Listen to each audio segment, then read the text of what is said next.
ఈరోజు క్రమశిక్షణ అన్నది కాలేజ్ లెవెల్లో ఉండాల్సిన అవసరం ఉంది.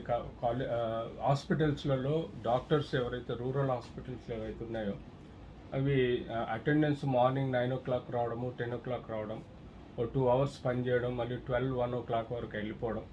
తద్వారా గ్రామీణ ప్రాంత ప్రజలు ఎవరైతే పేద ప్రజలు ఉంటారో వైద్యపరంగా సహకారాలు లేకుండా వాళ్ళు ప్రైవేట్ బారిన పడడం, ఆర్థికంగా మానసికంగా దెబ్బతినడం జరుగుతుంది.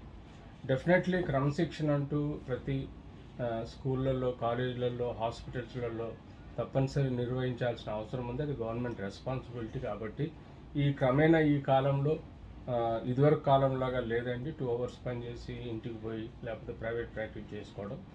ఏదైతే డిసిప్లిన్ కోసము ఇప్పుడు సీసీ కెమెరాలు కానీ లేకపోతే అటెండెన్స్ ఆటోమేటెడ్ అటెండెన్స్ కానీ పంచింగ్ కానీ పెట్టడం అన్నది డెఫినెట్లీ.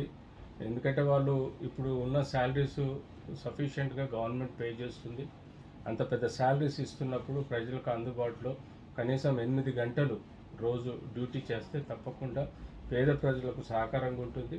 అంతేకాకుండా సీసీ కెమెరాల ద్వారా ఎలా పనిచేస్తున్నారు, వాళ్ళని ఎలా పర్యవేక్షించడం అనేది అధికారులకు కూడా చాలా ఇంపార్టెంట్.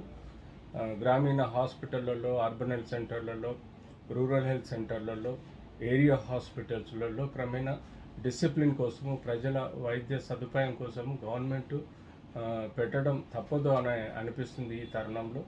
సో డాక్టర్లు అలాగే వైద్య సిబ్బంది సహకరించాలి. ఎందుకంటే మనం చేసే 8 గంటల పని నిర్వహించాల్సిన రెస్పాన్సిబిలిటీ కూడా మనకు ఉంటుంది. సో ఆ విధంగా ఈ యొక్క కార్యక్రమాన్ని గవర్నమెంట్ నిర్వహించడం కూడా తప్పనిసరి అనిపిస్తుంది.